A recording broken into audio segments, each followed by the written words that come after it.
Hola, ¿qué tal? Bienvenidos a Conexión Vintage. Esta música que acabamos de escuchar de Loquillo no está escogida al azar, ni mucho menos. Es una música que hoy tiene mucho que ver, porque hoy vamos a analizar los dos mundiales que ganó España en el año 2000 y 2004 de fútbol sala. Hace unos días que Brasil ha ganado el cetro mundial en Uzbekistán y hoy vamos a recordar cuando los españoles fuimos los mejores. Hoy vamos a recordar cómo ganamos esas dos estrellas que hoy todavía lucen en la camiseta y, cómo no, vamos a tener a los mejores invitados para rememorar esas imágenes. Julio García Mera, ¿qué tal? Bienvenido. No, Felipe, muchas gracias. Javi Rodríguez, el héroe de Guatemala, qué suerte tenerte aquí hoy. Sí, gracias, la suerte es mía estar aquí. Juan José Rodríguez Navia, Cancho, ¿qué tal? Bienvenido, el entrenador de porteros de aquella selección. Gracias por acordaros de algo tan importante como lo que sucedió hace 24 años. Y a mi derecha, el arquitecto de aquellos hitos, el diseñador de esos éxitos, el entonces seleccionador nacional, Javier Lozano. ¿Qué tal? Bienvenido. Encantado de estar aquí y muy agradecido por tener memoria, que no es fácil en estos tiempos. Así es, esos triunfos que vamos a analizar hoy de Guatemala y de Taiwán, digamos que tuvieron un antecedente, un precedente que sin el cual, si no se hubiera dado, pues no sabemos el camino que hubiera tenido luego la selección española. Me refiero al año 1996, cuando España es la que alberga la tercera edición del Mundial de Fútbol Sala, y vamos a viajar a Barcelona. Vamos a viajar al día antes de la final, cuando España está velando armas para esa final del Sant Jordi que se va a medir a la todopoderosa Brasil. El tercer Mundial de Fútbol Sala concluye mañana en el Palau Sant Jordi de Barcelona con el partido España-Brasil de la 1 de la tarde. La jornada víspera la dedicaron los chicos de Javier Lozano al descanso y al estudio en vídeo del juego de los canariños. Veloces y chutadores, los discípulos de Tacao tendrán respuesta adecuada. Eso es lo que vamos a intentar. Que tengan una respuesta adecuada. Ahora mismo vamos a estudiar el partido, vamos a preparar el partido y vamos a intentar buscar los puntos débiles de la selección brasileña, porque evidentemente los tiene pocos, pero los tiene. Vamos a ver si somos capaces de aprovecharlos y, lógicamente, intentar ganar. Y estas son ya imágenes de la final de aquel Mundial de 1996, un Sant Jordi lleno que no se llenaba desde los Juegos Olímpicos, para que recordéis. Y bueno, ¿qué nos podéis decir, Javi, el Cancho, de aquella final? Mira, esta fue la semilla de los títulos, de los dos títulos siguientes, y te voy a explicar por qué. Como ves, nos pilló a todos muy jóvenes, 19.000 espectadores, una difusión en España y una expectación que no estábamos acostumbrados. Y personalmente yo fui el que perdió esa final. Después, cuando haces autocrítica y evalúas todo, te das cuenta que había que preparar no solo técnica y tácticamente, sino emocionalmente. Bueno, ahí vemos como Javi Lorente como salió muy activo y se lesionó en esa final. El primer gol que lo marca Brasil, que lo marca Danilo. Pero todos son errores, porque salimos excesivamente con una ansiedad. Es decir, entonces ni sabíamos reconocer las emociones y mucho menos gestionarlas.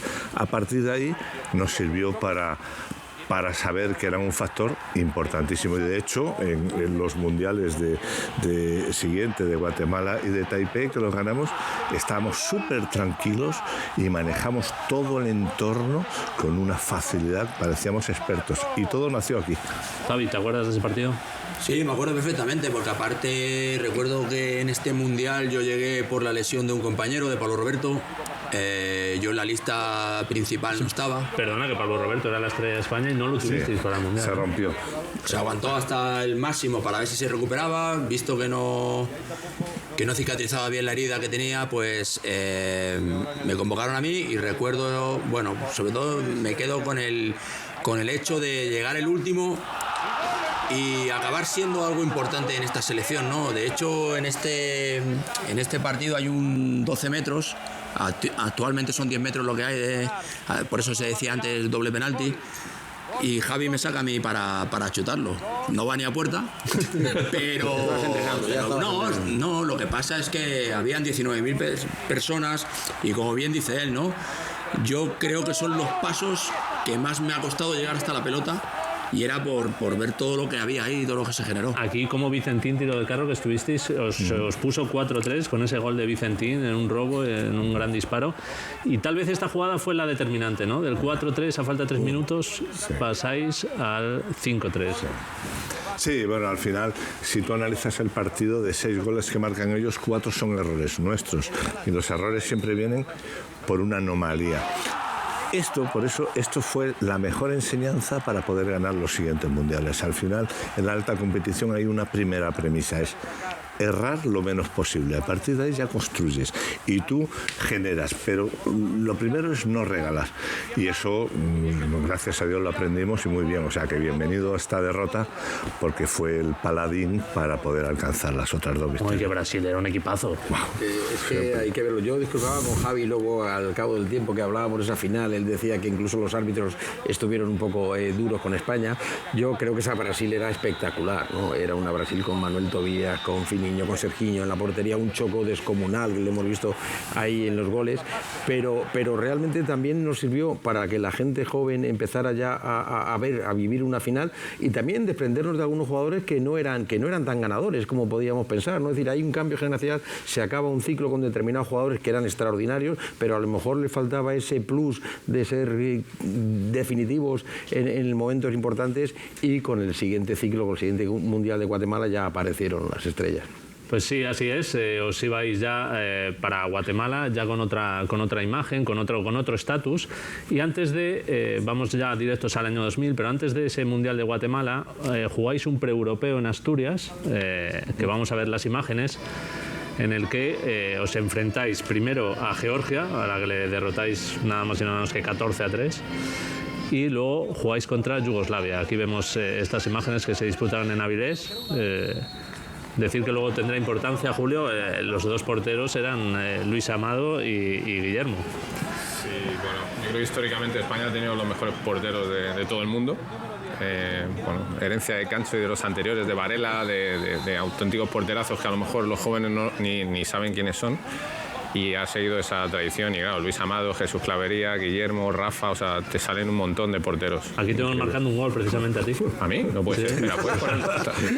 Llamemos a la policía. Sí, pues fíjate, bueno, este lugar para nosotros, Perlora, Candás, esa zona en que luego preparamos el Mundial y estuvimos ahí, y he de decir, y lo cuento aquí, que a pesar de Lorenzo, el doctor, y el preparador físico José Antonio, salimos más gordos, porque nos trataron tan bien, que cogimos un par de kilos más de lo esperado. La verdad que se ven golazos, porque claro, estamos hablando de Paulo, Roberto, de Dani, de Joan, gente en España que tenía muchísimo gol, vamos, que sí, mira, ¿sabes cuál para mí el éxito de esa selección?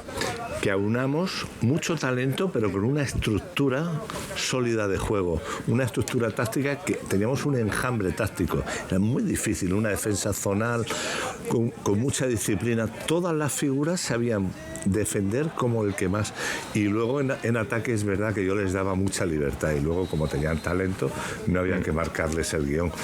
Era muy equilibrada. Yo creo que la palabra es equilibrada. Bueno, y Javi Sánchez y Javi Rodríguez, que no he dicho los 2 Javis, pero que también nos hinchasteis a marcar goles esos días. Sí, bueno, la verdad que añadiendo una cosita más a lo que dice Javi, el grupo humano que se construyó para este Mundial, sobre todo, fue el mejor con el que yo he trabajado como jugador y como cuerpo técnico, porque fue algo increíble. O sea, éramos amigos, éramos familia, íbamos todos a lo mismo, remábamos todos en la misma dirección, y eso es muy difícil cuando son tantos días de convivencia. Fue una pretemporada para el Mundial que fue muy dura.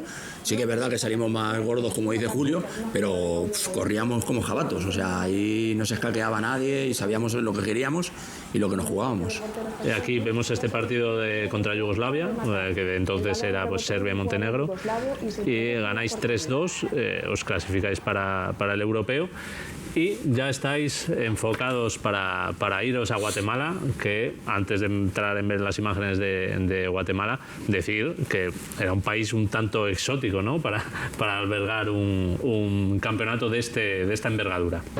Bueno, y estas son imágenes ya del Mundial de Guatemala, donde, bueno, decir que hacéis una gran primera fase, donde, por cierto, por lo que he leído, jugabais en un pabellón en el Polideportivo Domo que había sido construido sobre una plaza de toros, así que ahí ya jugabais con un poco de ventaja, ¿no?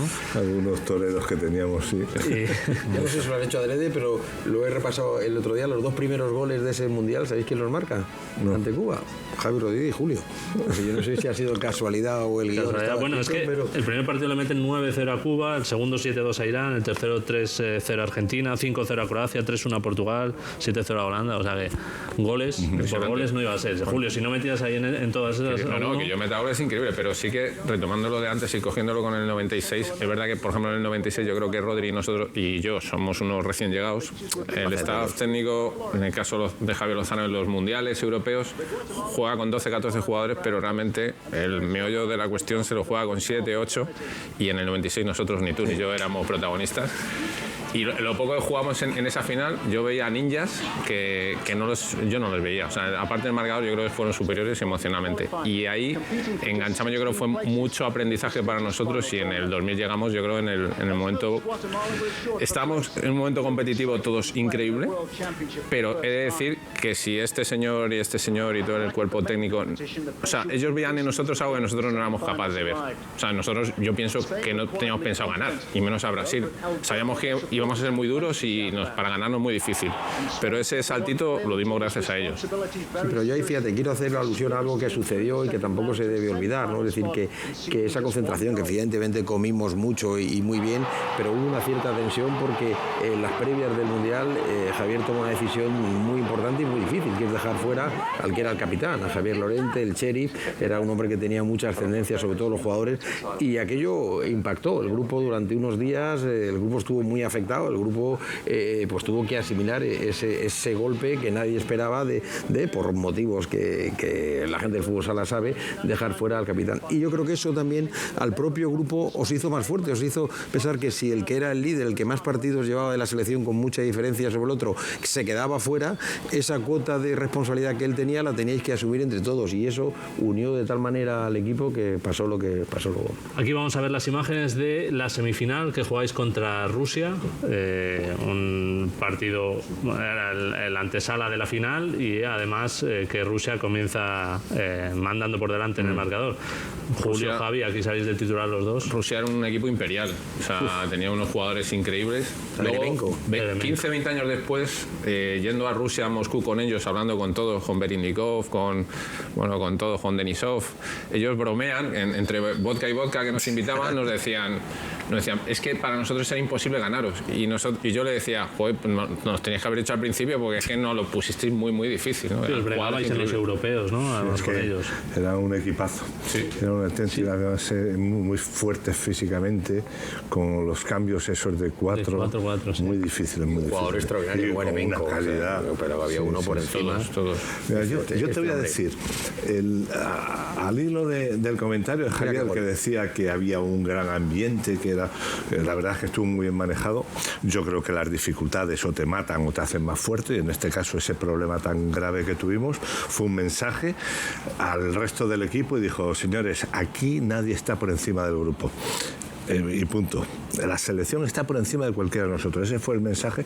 Y luego, yo era muy, muy tocanarices, era muy, muy exigente, pero también es verdad que os defendía a muerte en cualquier lado.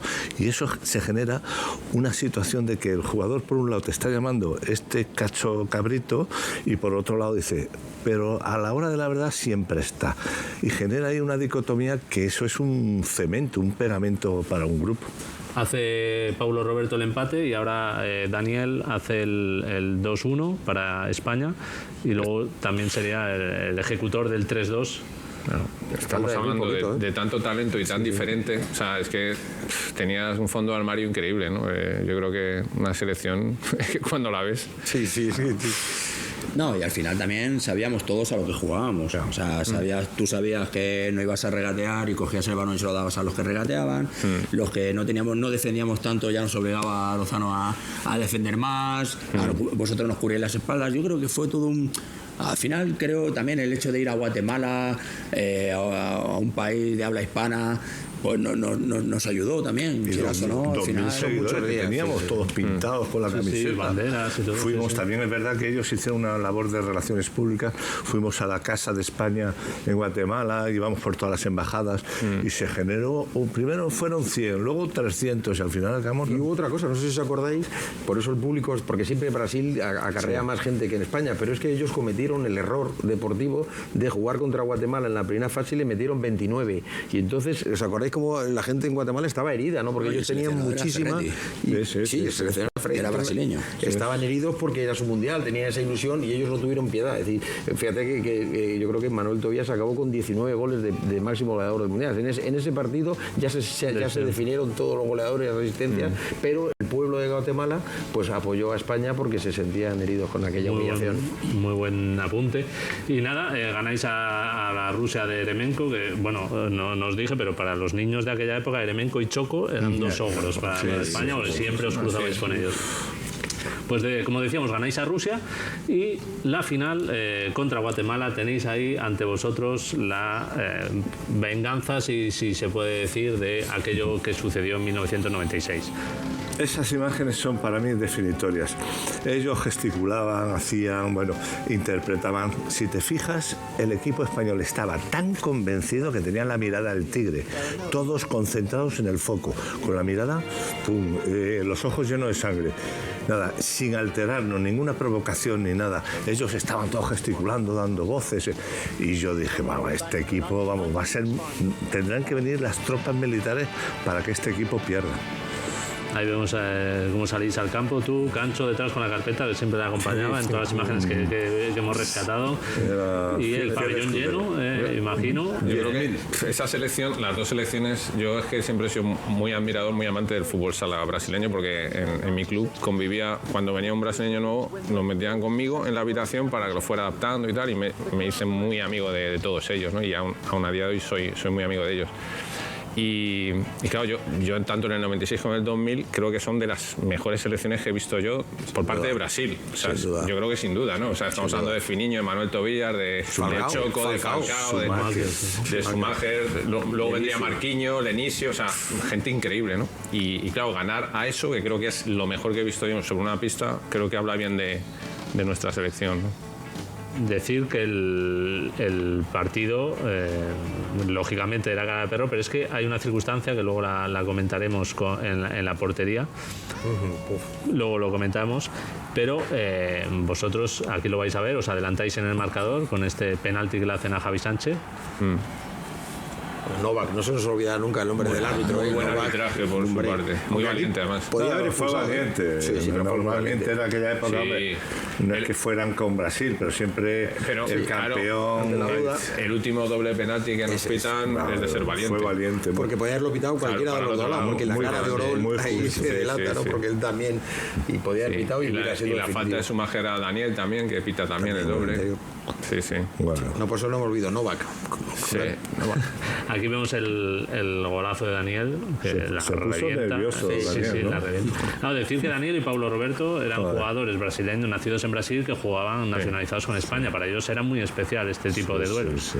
Es que, claro. Mira qué golazo. Daniel, yo siempre digo que independientemente que ha habido gente más virtuosa o más dribladora o más espectacular, yo para mí ha sido el jugador que más me ha sorprendido, y eso que convivía con él en la habitación, porque él ya en la habitación te decía lo que iba a pasar, o durante el partido, y Rodri lo sabe, te iba con tranquilidad y te decía, hoy meto dos, o hoy tal, y lo hacía. Es increíble. Mira la sociedad esa del gol. Javi Sánchez, de los Javis, había una complicidad, se entendía, porque Javi Sánchez está separado porque ha hecho una finta y la ha desplazado un metro y él se ha desplazado. O sea, que ese espacio lo ha creado con la finta. Jugabais juntos en el Playas. Jugaban juntos en el Playas, pero viene a lo que has dicho antes, que era como una venganza el hecho de volver a enfrentarnos aquí. Yo creo que nosotros nos lo tomamos más como una oportunidad, ¿sabes? Más que una venganza, una oportunidad. Yo creo que llegamos en el momento justo, con la experiencia esa de haber jugado el otro mundial, de saber lo que era volver a jugar una final. Al final, cuando jugamos en el Sant Jordi, para muchos era la primera final de un mundial. Ya no es lo mismo cuando juegas la segunda vez, ya sabes lo que te vas a encontrar,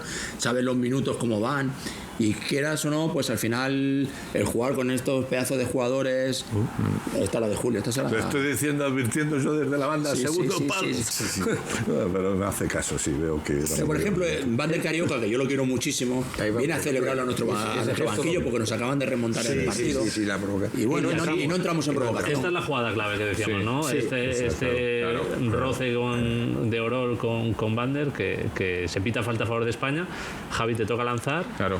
No me tocaba lanzar, si te soy sincero. De hecho, habíamos tirado solamente un 12 metros en el Mundial, lo tiró Alberto Riquer, que pegó al larguero.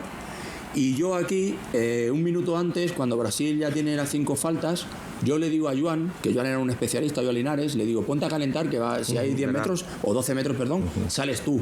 Y ahí, como es una jugada un poco dudosa, yo cojo la pelota rápidamente y digo, antes de que les piten falta a favor de ellos, que me la piten a mí. Yo me voy ya para allí y no la pitan a favor. Entonces es cuando yo la chuto. Y aquí, después de marcar el primero... Ahí estaba yo en el banquillo, sí que me vienen a buscar a mí. Y ya me coge Lozano y me dice, mételo o no vengas. Decir que nada, que quedaban apenas unos segundos. 45 segundos. Porque además, después de esto, a Javi se va a celebrar y yo estaba como loco diciéndole, lesiónate, para ganar tiempo, para cambiar el equipo, para lo más defensivo, porque iban a sacar el portero. Entonces yo tenía que cambiar las piezas. Mira, ¿ves? Ahora le da el ataque. Eso ya lo dije. La ciática. El ataque de ciática. Hay una imagen ahí hay una imagen que hemos comentado mucho que ha pasado un poco desapercibida, y es que cuando ellos remontan, Javi se me acerca y me dice... Le tiro de las orejas. No sé de qué se alegran si les vamos a ganar el partido. Y yo le digo, estoy convencido. Y es que el equipo estaba convencido. Es decir, fíjate que la situación empezaba a ser preocupante porque se pone Brasil por delante, pero el equipo tenía tanta confianza que al final le dio la vuelta. Y aquí por fin la alegría del final del partido y de veros campeones del mundo después de todo lo que habíais hecho, ya no solo en el 96, sino también ahí en el 2000. Mira qué alegría se nota. Fíjate aquí cuando... Yo casi nunca he visto estas imágenes, alguna así suelta, pero ahora que ves cómo te vienen a felicitar a los jugadores brasileños, ¿no? Esto es una lección de vida tremenda, que los jugadores brasileños, tanto en el 2000 como en el 2004, vinieron a reconocernos la victoria. Y eso es durísimo para los mejores jugadores, los que han inventado nuestro deporte. Y que habían ganado todos los mundiales. La primera vez campeones del mundo. Y ahora comentaremos, vamos a escuchar las declaraciones de los protagonistas que os hicieron allí. Yo no las he escuchado nunca. Yo ni las he visto. Estas imágenes nunca las había visto. Bueno, ¿no? para eso estáis hoy aquí, ¿no? Esta sí. De esto se te acuerdas, esta sí que me acuerdo, sí. Esta es mi madre mía. Fíjate. La hicimos socia de mi peña. Sí, fíjate. Decir que he hablado con la gente de tu peña, he hablado con Pedro del Bar de Unión, y iban a participar un poco en esto, pero al final les ha podido la vergüenza y no... Pues te voy a decir una cosa, Rubén, que sepas que es que luego estos eran 2 cabecillas, pero había más. Eran unos sinvergüenzas. Eran muy profesionales, pero eran sinvergüenzas, eran gamberros, te la hacían por todos lados. Eran graciosos de estos que te decían, no sé si matarles o darles un beso. Eso también ha ayudado mucho a generar un clima de distensión. Y esta llegada que, claro, para un deporte como el fútbol sala en ese momento, que un día de diario está tanta gente esperando a los campeones. Pues... Felipe, que hasta ese momento ni el baloncesto, ni el balonmano, ni el fútbol, nadie había ganado como selecciones campeonato del mundo, ¿no? Entonces, aunque éramos un deporte que estaba creciendo, fue un hito en España. Mira, Guillermo. De hecho, fue la primera vez que salimos de nuestro círculo endogámico y hablaron telediarios, programas del corazón, es decir, salimos fuera y eso ayudó a que todavía hoy se acuerden de nosotros, porque salimos fuera de nuestros 4 aficionados, o 4.000.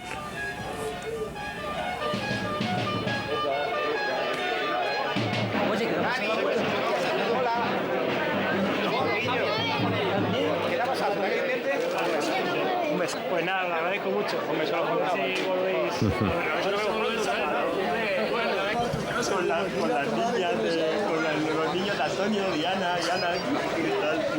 Espera, no puedo, Javier. Perdóname, que estamos aquí. Sí.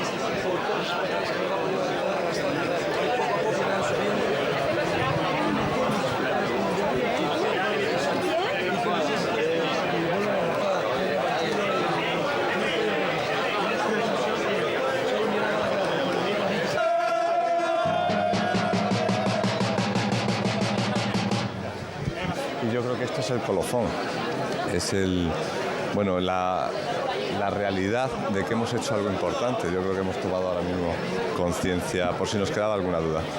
Para Javier Lozano, imagino que este campeonato del mundo, también del propio campeonato, es algo muy especial, porque son muchos años ligados a la selección y por fin es un título a nivel mundial, ¿no? Que ahora quizás... Sí, teníamos esa espina clavada y aunque jugamos bien, llegábamos a las finales porque hemos hecho podium en los últimos 9 años. Hemos llegado a prácticamente todas las finales.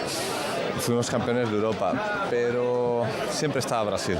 Y aunque sea en bromas, jugáis como nunca y perdéis como siempre con Brasil. Yo creo que se ha derribado un mito. Coincidían prácticamente todos los seleccionadores en que España ha demostrado que Brasil es muy buena, pero es de carne y hueso. Y eso va a animar al resto de países a seguir trabajando, a respetarles pero no temerles, y a que el fútbol sala se globalice, ahora que está muy de moda, ¿no? Que haya otros países también que nos den guerra a España, a Brasil, y que haya algo más que Brasil-España en la competitividad mundial. Javier, ¿ese recibimiento significa que el fútbol sala ha alcanzado por fin el lugar que le corresponde después de tanto? Bueno, lo que creo es que el fútbol sala cada día va más, y una prueba de ello es que hemos roto la hegemonía de los brasileños, hemos vencido al campeón del mundo y ahora durante 4 años vamos a ser los campeones del mundo. Seguramente para usted este campeonato del mundo y sobre todo esta final será un momento inolvidable. La verdad es que ha sido lo más bonito que me ha pasado en mi vida futbolísticamente hablando, y no lo voy a olvidar nunca. Y a partir de ahora disfrutar y seguramente mayor responsabilidad, ¿no? Porque ahora le van a pedir a ustedes más. Sí, la verdad es que ahora tenemos que seguir luchando y trabajando lo mismo que estamos haciendo hasta ahora, y los resultados vienen solos. Trabajando como estamos trabajando, los resultados vienen solos. Un deporte con tantos practicantes y hasta ahora con tan poco seguimiento social necesitaba algo así. Sí, yo creo que esto puede ser el boom que haga subir definitivamente al fútbol sala.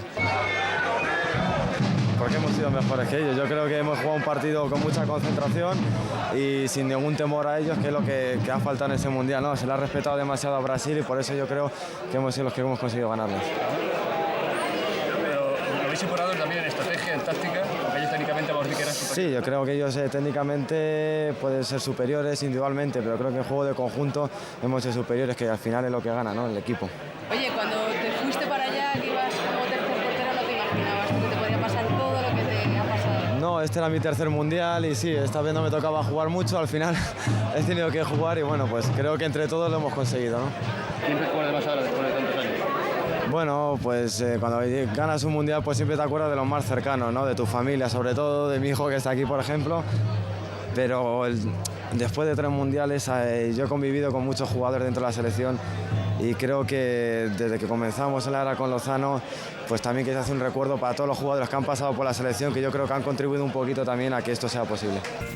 Antes de hablar del Mundial de Taiwán, al que vamos a ir ahora, quería pararme un momento en la historia de Jesús Clavería, que acabamos de escuchar, y es que Jesús iba como tercer portero de la selección, ¿verdad, Javi? Se dice incluso que es un poco de homenaje porque había ido de otros, el Mundial del 96, lo hablé como despedida. Sí, pero en el partido contra Croacia se lesionan los 2 porteros, tanto Luis Amado, Cancho, que era el entrenador de porteros, tanto Cancho como Guillermo, y Jesús pasa a ser el portero titular y, como hemos visto en la final, pasa a ser determinante en esa última jugada que hace la parada y da el pase que luego acaba en el cuarto gol. Así que desde aquí también nos acordamos de Jesús, del pájaro, que tuvo mucha relevancia. Y antes de pasar a Taiwán, recomendar este libro que se llama El origen de las estrellas. Es un libro que escribieron los propios protagonistas cuando se cumplieron 10 años de este mundial y de este éxito de Guatemala. Así que nada, antes de ya pasar la página a Taiwán, esta recomendación ya está hecha. Así que nada, como decía Javi en esas declaraciones, ya España ya tiene una repercusión mediática que ya no es igual, y nos vamos a ir a la preparación que hacéis en Las Rozas, en unas recién estrenadas Las Rozas, antes de viajar a Taiwán, perdón.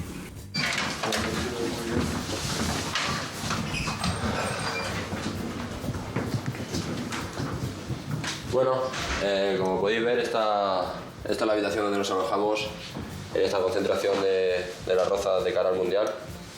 Ahora mismo acabamos de llegar de entrenar, estamos muy cansados por la paliza física que nos acaban de dar, pero bueno, como podéis ver, aquí la verdad es que nos sentimos como si estuviéramos en casa. Una habitación bastante amplia, nos traemos nuestra PlayStation, nuestros ordenadores portátiles para para que se os haga la concentración más rapidita. Y bueno, y como podéis ver, pues bien, aquí sin ningún problema, con todo tipo de comunidades, y la verdad es que no nos podemos quejar. Vais a Taipei a Taiwán a ganar, ¿no? Sí, espero que vayamos, sobre todo, creo que vamos a ir con la misma ganas, con la misma ilusión que fuimos en el anterior mundial, en el que quedamos campeones del mundo, y bueno, vamos con el mismo sueño, ¿no?, de revalidar el título. Hostia, chorizo, morcilla, con moderación. Se ha columpiado, el doctor. Mira, moderación. Oye, doctor, ¿pero que ha sido el cumpleaños de alguien hoy?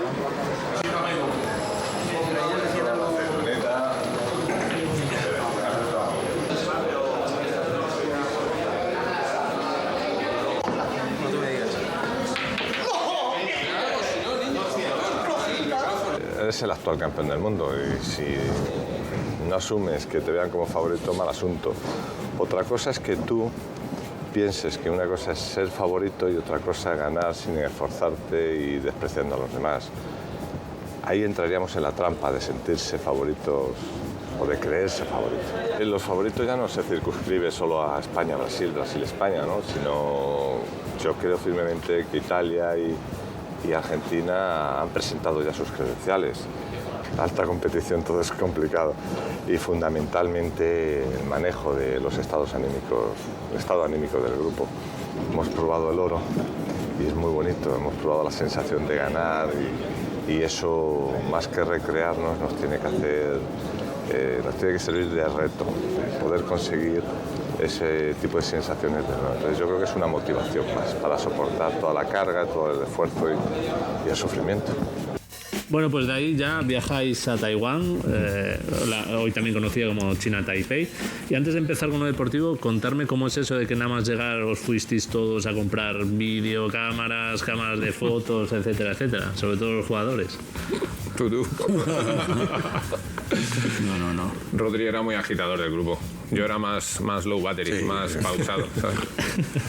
Bueno, creo que no recuerdo bien, la verdad, pero... Sí, yo creo que fue, bueno, pues salió de manera espontánea, como Paco Martínez Soria en un sitio nuevo que podías traer cámaras y tan a buen precio. La verdad es que sí que fuimos por allí. Fuimos por allí, llegamos el primer día, pensábamos que se iban a acabar y empezamos a comer.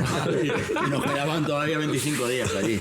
Pero sí, al final esa es la clave. Yo creo que es buscar excusas para que la presión pues no sea tan... Yo creo que las comprasteis rápido porque después de la movida que tuvimos el primer día en el hotel, ¿os acordáis? Que decía Javi recoger las cosas que no volvemos. Debieron de pensar, a ver si es verdad que le amenaza porque había algo que no le cuadraba en el hotel y dijo, coger las cosas que no volvemos a España. Y es verdad que en el 2000, cuando hicimos el libro, cuando lo editamos, nos dimos cuenta que apenas había imágenes fotográficas nuestras, ¿no? Porque estábamos a lo que estábamos, que vamos a competir, ¿no? Hoy en día es impensable eso, pero nosotros íbamos a competir, ninguna imagen, ninguna foto, y teníamos en contadas ocasiones pues imágenes capturadas de ese momento. Entonces yo creo que en China Taipei yo creo que tuvimos más, afortunadamente, lo vimos venir. Pues vamos a ver ya las imágenes de ese mundial, de esa primera fase. Acabáis la tercera fase con el partido ante Egipto, decir que antes de ese tercer partido le ganáis 2-0 a Ucrania y nada más y nada menos que 0-10 a Taiwán. No son los 29 de eso, pero bueno, también es un buen resultado. Aquí vemos las imágenes del partido contra Egipto. Y jugamos con 3, porque Francia Rejón le mandaste una individual, marca individual. Con el mejor de ellos se iba al baño con él y jugamos 3 contra 3. Nosotros perdíamos un 25% del potencial del equipo, pero ellos un 90%, porque todo giraba en torno a él. Argentina y Brasil también pasaron ronda como líderes de grupo. Hay un factor clave en este mundial, un jugador que no tiene camiseta, y es que en Guatemala esta banda pensaba que nos engañaba, pero cuando pasaba por el pasillo olía a McDonald's que te caes. Y es que ellos pasaban mucho hambre porque en un hotel el restaurante, la cocina es continental, entonces tienen salsas de distinto tipo. Entonces se iban todos a un McDonald's que había abajo del hotel y se ponían ciegos. Nos hacíamos el tonto, pero aprendimos que necesitamos un cocinero. Y ahí en Taiwán le exigí yo a la federación que fuera un cocinero con un montón de comida nuestra. Alquilamos un espacio nuestro dentro del hotel que era solo para nosotros. Ahí teníamos nuestras mesas, nuestra zona de ocio, y esa fue el motivo que cuando llegué me cabreé con el chino y dije nos vamos, porque me quería chulear y decía que no, que la sala que se la había vendido a otro y no era un cocinero normal, era Arbizu. Era Arbizu, bueno, claro, efectivamente. Bueno, pues hacéis una gran primera fase que os permite no tener a Brasil en la segunda fase, y los enfrentamientos de esa segunda fase van a ser contra la República Checa, a la que ganáis 2-0, y contra Italia, este partido que a lo mejor no estaba dentro de los planes, en el que los italianos os derrotan por 3-2. Aquí vemos las imágenes de ese partido, cómo comienza Italia adelantándose. Que no habíamos encajado un gol hasta ese momento. Hasta ese partido estábamos sin encajar. Y eso nos complica mucho el tema. Supongo que lo irás a comentar ahora, porque el último partido, que era contra Portugal, por ese 2-0 nuestro de Croacia, si empatábamos o perdíamos con Portugal, que ya empezaba, nos volvíamos a casa. Así que ese partido tuvo un tinte. Ese partido clave, y que jugáis contra Portugal y que ganáis 3-1.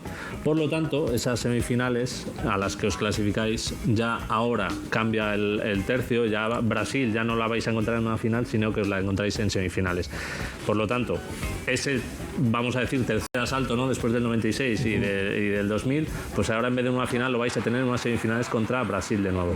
Y estas son imágenes ya de ese partido de semifinales.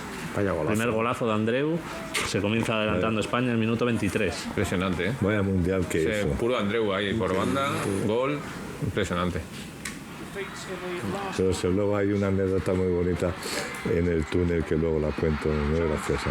Aquí Brasil empata el partido. Fran, es el pase de Fran. Y se pondrá ahora por delante, aquí lo vamos a ver. Bueno, este es todavía el primer gol de los brasileños. Y luego es una salida de Luis Amado, no un saque de Luis Amado. Saque y Fran quiere conducir. No, digo ahora, en el de Simi. Mira, yo creo que ahí saca Luis, se le roban. Golazo este. Tremendo. Que pone a Brasil 2-1 en el minuto 35. Y pediste tiempo muerto nada más el gol. Nada más eso. Sí. Además hablamos de Marcelo y mira. Y aquí Marcelo que hace el empate. A los pocos minutos, la verdad. Sí, nada más salir. Sí. El tiempo muerto. Con mucho desgaste, mucho desgaste emocional. Este partido fue tremendo.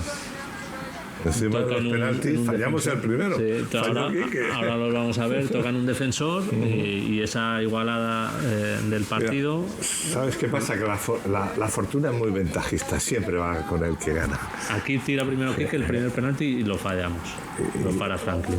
En otras condiciones le da al jugador brasileño y se va. Pero íbamos con una tendencia ganadora, una mentalidad. Estábamos todos convencidos, nos partíamos. Antes de los penaltis, una anécdota, un cachondeo hubo ayer en el reparto de penaltis. Ahí digo que nos estamos jugando el pasaje. Había una confianza tremenda y eso se nota, se transmite. Julio, aquí marcas tu gol. Increíble.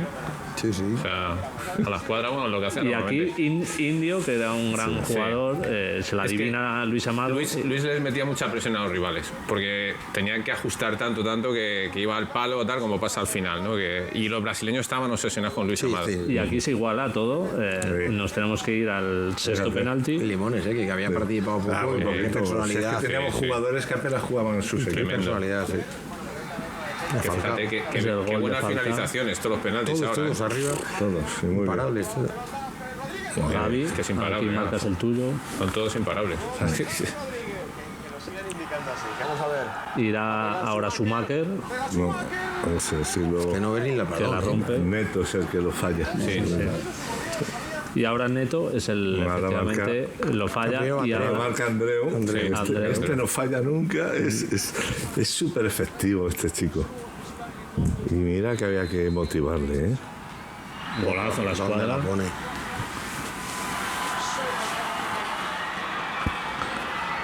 Y último lanzamiento del brasileño Neto, que aquí era ya la muerte súbita dentro de la propia tanda de penaltis. Mira, Luis se hace gigante ahí. Casi rompe el larguero. Pues fíjate los guiños que tiene el deporte, que Neto falla este penalti y el mundial siguiente es el que... En el 12. Sí, bueno, el 12 después, efectivamente es el que hace es el que os quita el mundial en la final. Pues ya lo hemos visto, una tanda de penaltis histórica que como hemos visto se celebró prácticamente como si hubierais ganado el torneo, porque era ganar a Brasil, ¿no? Y era además de como decir, oye, vosotros inventasteis este juego, pero ya no sois tan reyes, ¿no? Y porque después de ganar a Brasil, nosotros la final es que no tuvimos ningún problema, estuvo súper manejada, marcamos 2-0, pero estuvo súper controlada, no tuvimos ningún atisbo de ninguna sensación de que podíamos perder el partido. El equipo ya lo ganó, en las semifinales ya se sentía campeón. Pues vamos ahora a ver esas imágenes de la final contra Italia, con la selección con la que habíais perdido el único partido de ese mundial, y os medís otra vez en la gran final. Siempre se dice que cuando se pierde un partido luego no se da, si te vuelves a cruzar en el gran torneo no se vuelve a dar el resultado, pero había que jugarlo claramente. O sea, comenzáis adelantando vosotros con un gol de Quique, lo vamos a ver ahora dentro de nada, en el minuto 24. El segundo tiempo, el primer tiempo tuvimos muchas ocasiones, no pero fallamos mucho. Fue en la otra portería. Primer tiempo nos fuimos 0-0, porque este portero era Feller, ¿no? El portero era muy bueno, brasileño. Bueno, estos tenían todos brasileños. Tenían 13 brasileños. Una de las cosas que hay que recuperar ya es ese respeto que se nos tenía al fútbol sala español. O sea, tú salías, yo en la final contra Zafiro, cuando voy a dar la mano, ahí en el que yo era capitán, yo le miro la cara y Zafiro mire para abajo. Yo veo que mira para abajo. O sea, y son señales muy evidentes de ese respeto que te tenían. Aquí vemos el gol de Quique. Como lo que dice, vamos a ganar el mundial, tranquilos. Vamos a ganar el mundial. Te marca y en vez de alegrarse y volverse loco, le dice tranquilos, no perdamos la cabeza que vamos a ganar el mundial. Y aquí Marcelo hace un golazo aquí. Una calidad. Marcelo se marcó un mundial espectacular. Casi lo saca Andreu, por estar por allí casi le pega. Mira ahí por ir. Y casi. Lo quiso meter. Y al final del partido, Sandro Zanetti hace recorta distancias para Italia en el minuto de 40. Es gracioso porque Italia tenía 13 brasileños, pero habían puesto el nombre en italiano, es decir, sacaban un apellido raro del abuelo, de no sé qué, y todos parecían que eran italianos, pero eran brasileños. Ese salvó. No, todavía no. Muy parecido. Esta es una enganchada que tiene Luis Amado ahí con él. Y aquí ahora yo creo que llega el gol al segundo palo. Se adelanta. Quedan 30 segundos. Sí, 32 segundos quedaban de partido y de final. Por subir audiencia, ¿sabes? Lo hicimos. Y aquí ellos con portero jugador, pero ya en el banquillo estabais todos de pie. Tremendo.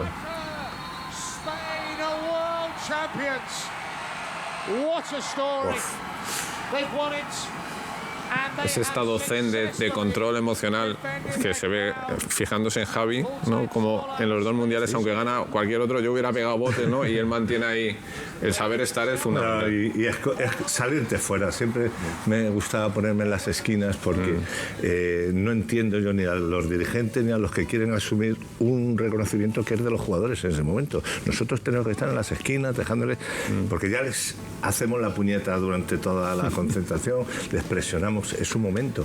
Yo no entiendo esos dirigentes que cogen la copa y se los llevan y duermen con ella. Es decir, saber estar, y cada uno tenemos nuestro rol y ese es el momento de ellos. Por eso yo siempre intento apartarme. Bueno, pues España gana ese segundo mundial y tenemos unas imágenes muy buenas de esas celebraciones que hicisteis que si hay que darlas, no sé si las habréis visto, pero hay que agradecérselas a esas videocámaras que comprasteis a la carrera. El precio que le he visto yo que está blandito, digo yo que a lo mejor digo precio, a ver si te sueltas una de ¡vamos! ¡Fuera! En la próxima directiva habrá que proponer esto. No se escucha, ¿no? Venga, más alto, más alto. ¿Televisiones de plaza? No, está hablando de otra cosa. No, estamos hablando de que en la próxima, cuando se constituya la directiva, daré un informe, pero antes del informe diré que si no hay una prima especial para esto.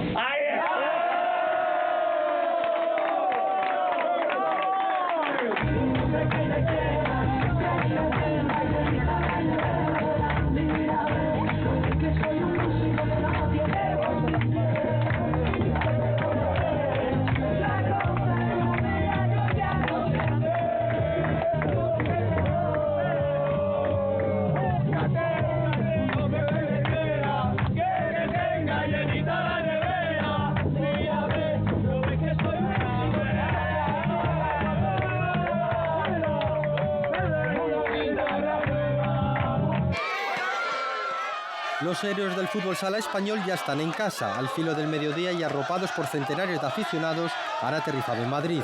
Juntos han festejado un reinado que ya dura 8 años. El periódico Globo me hacía una entrevista diciendo que, bueno, que no se explicaba, que ahora ya sí que no había dudas. Un mundial podían perderlo por cualquier desliz, porque esto es deporte, pero que ya 8 años sin el reinado nos tenían que traspasar la corona. Marcelo quería inmortalizar el momento, incluso le faltaban manos para sujetar la cámara y un trofeo que vale su peso en oro, tanto como sus goles. Pesa un poco, pero pesaba más la responsabilidad de defender al país, a España, que eso para mí es lo más importante. Los campeones han aprovechado su éxito para hacer un llamamiento a los más jóvenes. Yo, por ejemplo, tengo 32 años y a lo mejor no debería estar aquí y sigo porque cuesta que salgan nuevos jugadores, ¿no? Y eso es un trabajo de todos. Parece que tiene 40. Bueno, pues así lo celebrasteis, así llegasteis a Barajas de nuevo otra vez, acogidos con mucho cariño por la afición y por vuestros familiares, amigos. Y así es como hemos recordado ese segundo mundial consecutivo, que no es poca cosa, y sobre todo, ya un poco concluyendo, hoy en día que el fútbol sala español y que la selección española pues vive un momento muy alejado a lo mejor de esta época, pues así hemos querido recordar aquí en Conexión Vintage cómo hubo una época en que España reinaba en fútbol sala y que éramos los mejores. Así que no sé si tenéis alguna reflexión cada uno a modo de despedida y a lo mejor, Julio, que tú ya enlazabas con el futuro en esas fíjate, bueno, siempre he sido viejo, o sea, nací viejo. La idea es, si ves los mensajes que hemos lanzado desde el 96, los jugadores de fútbol sala tenemos mucho el concepto de nosotros. Y no solo los que estábamos ahí, sino muy agradecidos a los que nos inventaron, como digo yo, a gente que se nos acaba de ir uno de los grandes, Joaquín Collado, Yello, podríamos decir muchos nombres, tanto gestores como deportistas y jugadores, ¿no? Y ese concepto de legado que yo creo que dejamos lo tienen que retomar la gente que tiene que coger ahora el protagonismo. Nosotros estamos ya en otro sitio, como decía Javi, en un ladito, pero que siempre estamos para que nos llamen para lo que nos necesiten. Javi. Bueno, pues a mí ahora mismo, sinceramente, pues siento nostalgia, ¿no? Y me da mucha pena, ¿no? De lo que un día fuimos y de lo que somos hoy en día, ¿no? Hay que volver a recuperar ese respeto, esa ilusión. Creo que lo más importante es saber llevar un grupo. Javi Lozano a nosotros nos llevaba a rajatabla. Y eso creo que nos hacía ser mejores, ¿no? Porque nadie estaba por encima del grupo. Aunque una individualidad fuera que se saliera, nadie estaba por encima del grupo. Y creo que eso hay que volver a recuperarlo. No hay que estar tanto por el mí o por el yo, sino por el grupo, ¿no? Creo que ahora echamos la vista atrás. En el 2004, hace 20 años, fue la última vez que fuimos campeones del mundo y hay que volver a recuperar bueno, pues esa hegemonía que teníamos en el 2000 y el 2004, ¿no? ¿Cómo es posible, Cancho, que España vuelva a alcanzar esas cotas? Si lo supiera, no tenga la menor duda que se lo diría, aunque no estuviéramos nosotros metidos, ¿no? Bueno, yo creo que es un problema de muchas cosas, ¿no? Es decir, se ha perdido las reglas, la FIFA no ha apoyado este deporte, todos los cambios que han hecho de reglas creo que han ido en contra de este deporte. Luego creo que en la federación el cariño que se tuvo y la apuesta que se hizo en aquellos años se ha ido diluyendo con el tiempo. Y luego también el modelo de entrenadores, ¿no? Yo creo que ahora hay casi un modelo único, todos juegan a lo mismo, hay poquísimo premio al talento. son equipos muy previsibles todos, entonces bueno, creo que es una labor de todos y de cada uno en la faceta que tiene encomendado para darle un cambio radical, porque si no, ya no solo que España no gane, ¿no? Sino yo creo que el propio juego cada vez es menos atractivo. Y Javier, la globalización que tú ya la advertiste en el año 2000, ¿cómo es hoy en día y cómo podemos soñar con algo parecido? Sí, bueno, nosotros lo que teníamos era visión. Nosotros, como decía, creo que Javier, no pensábamos en el yo, sino en nosotros. Y lo que queríamos era, para ser más importantes, que necesitamos que hubiera muchos países que practicaran y que nos compitieran. Es decir, porque es mejor ser el tercero de un círculo de 100 que no el primero de un círculo de 10. Teníamos visión. Ahora, eso también hace la globalización. Al mismo tiempo que ayudas al resto a expandirse, tú te exiges, no te miras al ombligo, sino que te sigues exigiendo para mantener esa competitividad. Ese equilibrio hace que tú, dentro de que el pastel sea más grande, tú sigas dominándolo. Brasil, por ejemplo, ha estado 2 mundiales fuera, pero ha vuelto, porque no han perdido ese oremus. En nuestro caso, lo hemos perdido porque el oro... Yo dije una frase cuando vinimos de Taiwán y dije, espero que el oro no nos haga perder la cabeza. Y sabía por qué lo decía, porque al final, cuando hay oro, brillo, aparecen muchas hienas, gente que mira más por el yo que por el nosotros. Y ahora, desgraciadamente, el fútbol sala estamos una inmensa parte apoderados del yo. Y como nos falta ese pensamiento genérico de construir, de tender puentes, de colaborar, y ahora es eliminar, este es de los míos, estamos en un deporte muy polarizado y todo lo que es división es muerte. Y aquí no ganan unos y pierden otros, perdemos todos. Y esa es la auténtica realidad, creo yo. Pues ojalá que pronto, más pronto que tarde, volvamos a vivir éxitos similares a los que hemos revivido hoy aquí. Que para nosotros ha sido un placer teneros aquí, revivir estas imágenes, que aunque Televisión Española no fue protagonista en nuestros mundiales, pero sí que en el fútbol sala siempre ha tenido mucho peso. Y nada, daros las gracias, decir a todos que gracias por haber venido, por haberos acercado hasta aquí, y despedir, que sigan con nosotros dentro de 15 días, más Conexión Vintage, más temporada 12+1, y nada, os dejamos con estas fotos de esas cámaras de Taiwán que seguro que os van a gustar.